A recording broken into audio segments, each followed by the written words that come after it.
sabia que existia o Holocausto, mas minha memória de criança, eu não entendia o que é o polonês, que é o valente, maravilhoso herói, médico, pedagogo polonês, Janusz Korczak estava fazendo junto com os coitados das crianças judias que estavam indo para a morte. Então, assim, a confusão é uma coisa que existiu durante muito tempo.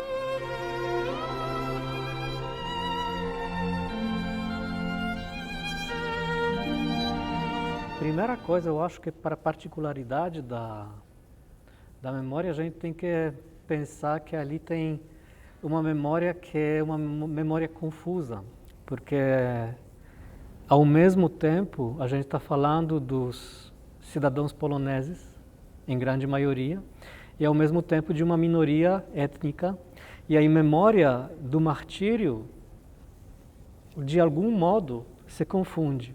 De algum modo é uma coisa interessante, porque tem uma competição das memórias de quem sofreu mais, tem a competição dos martírios. E ali, eu acho que ali seria uma das chaves para a gente entender o início do problema. Eu vejo a construção da memória do Holocausto na Polônia, aquilo que envolve o processo, que é um processo sempre difícil, sempre complexo, cheio de personagens e de poderes, algo muito similar com o que aconteceu no Estado de Israel também. No Estado de Israel, durante os seus primeiros 30 anos, essa mesma disputa e guerra de memórias, ela acontece. A apropriação do evento histórico Holocausto para fins ideológicos, quando lhe convém, quando não convém. E é interessante observar como a Polônia, o processo, ele também acontece dentro das suas particularidades. O ponto marco foi o processo de Eichmann. Ali muda a percepção do Holocausto e começa um outro uso do Holocausto político para criar uma identidade, né? Para criar essa, enfim, a identidade de combater de algum modo. Era o desejo do Ben-Gurion e o julgamento do Eichmann, nós estamos falando no início dos anos 60, foi praticamente uma terapia de grupo dentro da sociedade, demorou 15 anos para que a própria sociedade israelense começasse a ver aquilo. O processo do Eichmann foi mais um passo nesse processo de aquisição conveniente ou não. Então, veja que coisa interessante, que na Polônia é óbvio que existia toda a memória, comemorações, inclusive porque muitos dos sobreviventes integraram o governo depois. Aos poucos foram saindo da Polônia, indo para Israel, inclusive. Uma outra questão ainda, existe o trauma de quem observou, né? Enfim, não são perpetradores, mas de algum modo são participantes passivos, que não podem fazer nada, mas que são obrigados a ver isso e de algum modo fica um vestígio. E ali a tentativa vai ser, como com todo tipo de coisa ruim, com todo tipo de trauma, apropriar ou apagar. É como o Raul Hilberg chama de bystanders, né? Bystanders, aqueles que não eram... E que o Yad Vashem vai se apropriar desse conceito e hoje ele já não é tão simples e concreto como o Hilberg colocou lá atrás. Né? Hoje o bystander, ele tinha a possibilidade de se locomover e se transformar tanto em perpetrador quanto em vítima. Né? Isso também altera. Voltando à questão dos bystanders, o Fitzowski, um poeta polonês, Jerzy Fitzowski, escreveu um livro de poemas sobre o Holocausto. Ele tem os poemas, na verdade eu acho que todo o livro é de algum modo um livro que está tentando expressar o trauma e a culpa de quem participou como uma testemunha impotente do Holocausto, sem poder fazer nada, sem poder ajudar, obrigado a presenciar, obrigado a vivenciar. E ali era uma coisa que estava dentro dele, se batendo.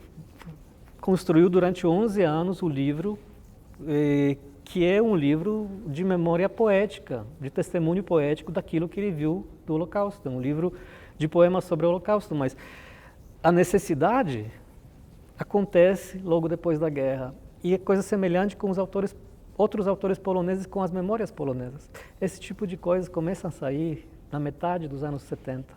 esse tipo de memória que de algum modo foi digerida. Nie zdołałem ocalić ani jednego życia.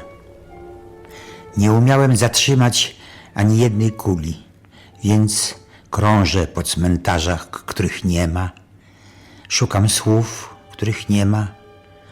Biegnę na pomoc niewołaną, na spóźniony ratunek. Chcę zdążyć, choćby po nie w czasie.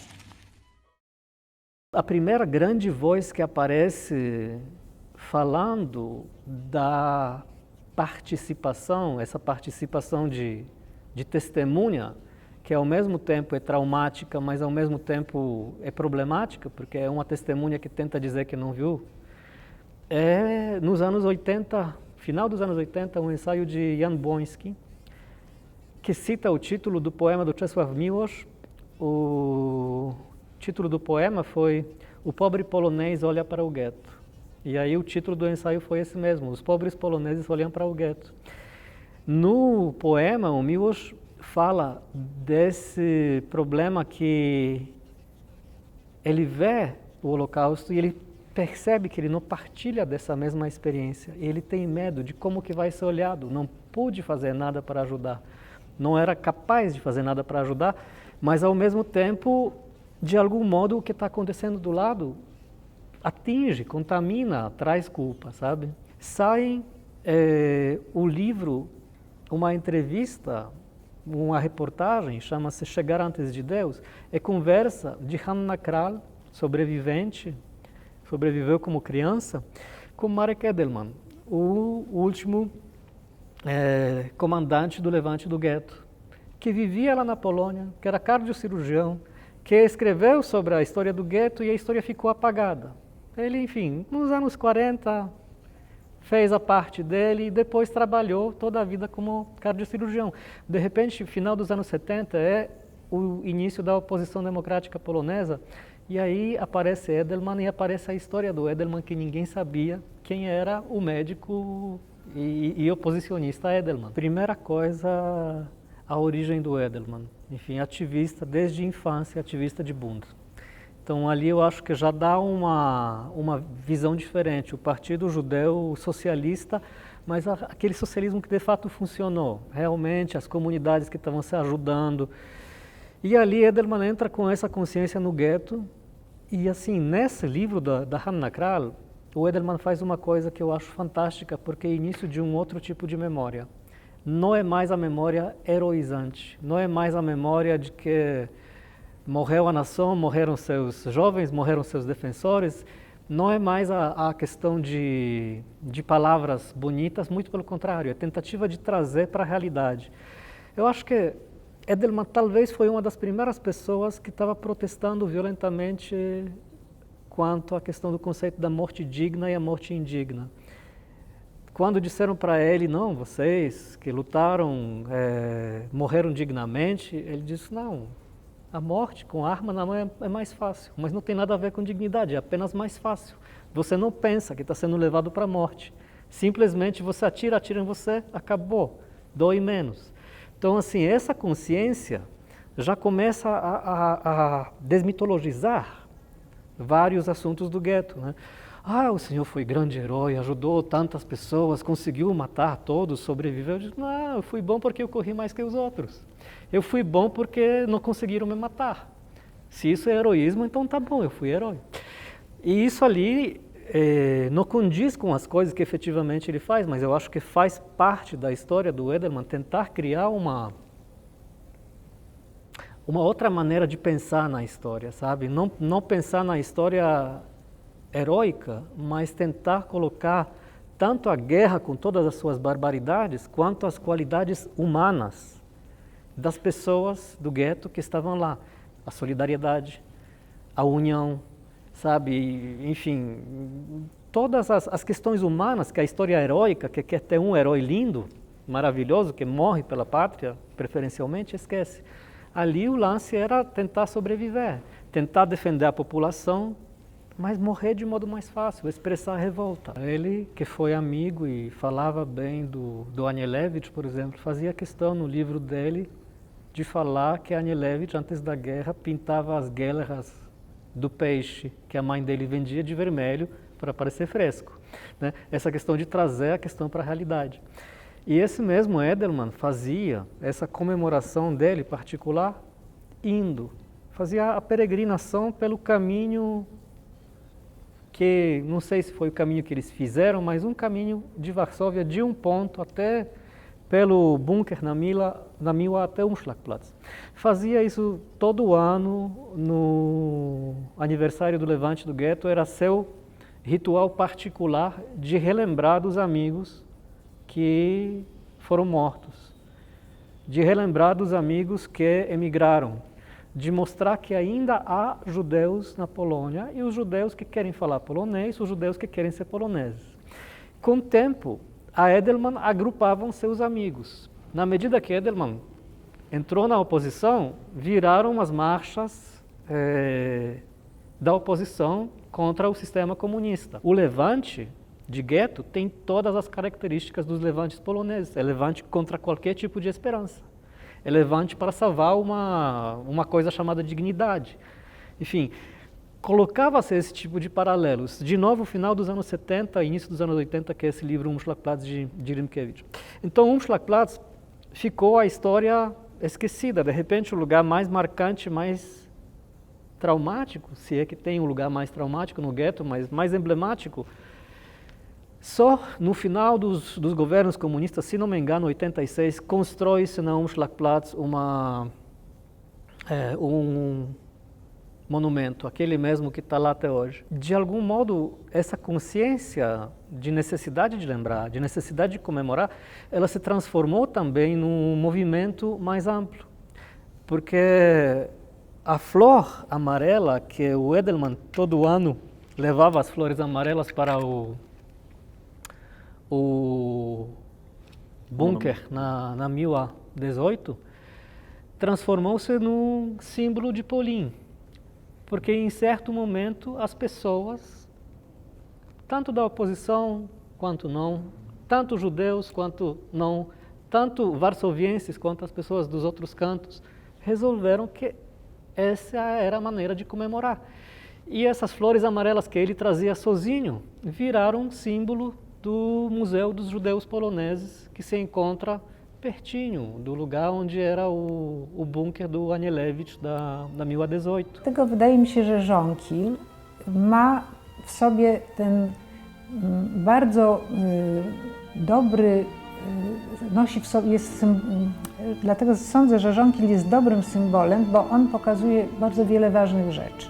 On z jednej strony kojarzy się jakoś z Markiem Edelmanem, przez to, że to był taki rodzaj złożenia mu wyrazów uznania. Ale z drugiej strony jest wyrazem takiej społecznej, obywatelskiej aktywności, uczestnictwa w wydarzeniu, które jest ważne i które jest częścią historii Polski. I myślę, że przypinając sobie taki żonkil 19 kwietnia, mówimy: oto uczestniczymy w wydarzeniu, świętujemy wydarzenie, które dało początek, myślę, ruchom społecznym, które dało początek naszemu myśleniu o prawach człowieka, o ludzkiej godności i chcielibyśmy, żeby symbolem właśnie tych wartości było powstanie. Foi algo que eu li a respeito, que você escreveu, que você me falou, que eu até deixei marcado aqui, que era que Polin mostra a fascinante história de uma Atlântida que não existe mais e que muitas vezes está na frente, está no dia a dia das pessoas e elas não se dão conta que aquilo está ali mais. Essa memória toda, ela existe, ela surge nos momentos mais inesperados, ela está sendo integrada e Polin é uma maneira de reintegrar essa memória, de dar para os judeus poloneses, enfim, um resgate. Nós estivemos aqui, nós vivemos aqui, também morremos, mas vivemos, é um museu de vida. Por outro lado, é um lugar que também para os poloneses mostra, olha, havia aqui um continente que não há, havia aqui um mundo que não há, havia aqui uma comunidade enorme judaica E vocês sabem disso, venham. Então, assim, eu acho que foi extremamente importante. E o Holocausto é uma das partes do Polin, Sim. mas não é a única. E eu acho fantástico isso, que se mostre a presença, a vida, sem tanto enfoque na morte. É preciso lembrar dela, mas é preciso lembrar também que houve uma vida... Aqui viveu-se. Eu acredito que a gente tem que ver com otimismo, a gente tem que ver com os bons olhos. Mas, ao mesmo tempo, eu fico temeroso, porque acontecem as coisas que eu considero estranhas, sabe? De novo, talvez seja o complexo daquele que participou e nunca não participou como testemunha impotente e nunca pôde reconhecer. Ele só quer ser visto como um justo. Ele não percebe que dentro dessa mesma sociedade, a maioria era testemunha impotente ou testemunha indiferente. E tinha duas minorias, a minoria dos iníquos e a minoria dos justos. E para você construir a sua história por completo, para você se tornar uma pessoa melhor, você não pode se identificar apenas, não pode lembrar apenas do lado bom. Você tem que, para entender sua humanidade, para entender que um Hitler mora dentro de você tem que ver que o lado dos iníquos também existiu. Né? Você tem que relembrar essa questão, porque nós, todo dia, somos suscetíveis a sermos indiferentes, a sermos cruéis com o outro. Eu acho que se a gente, de algum modo, olhar e dizer, olha, isso já aconteceu, a gente não precisa repetir isso. Agora, eu acho que o desafio é identidade, mas eu acho que esse desafio, o que eu acho mais curioso, está sendo superado, sabe? Ele está sendo integrado, essa identidade está sendo integrada, sabe? Isso que eu acho fantástico, isso que eu acho lindo, que não é mais um punhado dos amigos de Edelman, é uma marcha das pessoas que estão se identificando com aqueles valores, que estão se identificando, que estão reconhecendo essa história como a história da Polônia, não apenas como a história dos judeus ou judeus poloneses. Não, isso faz parte da história da Polônia, tem que ser lembrado, tem que ser integrado, inclusive para nunca mais ser repetido.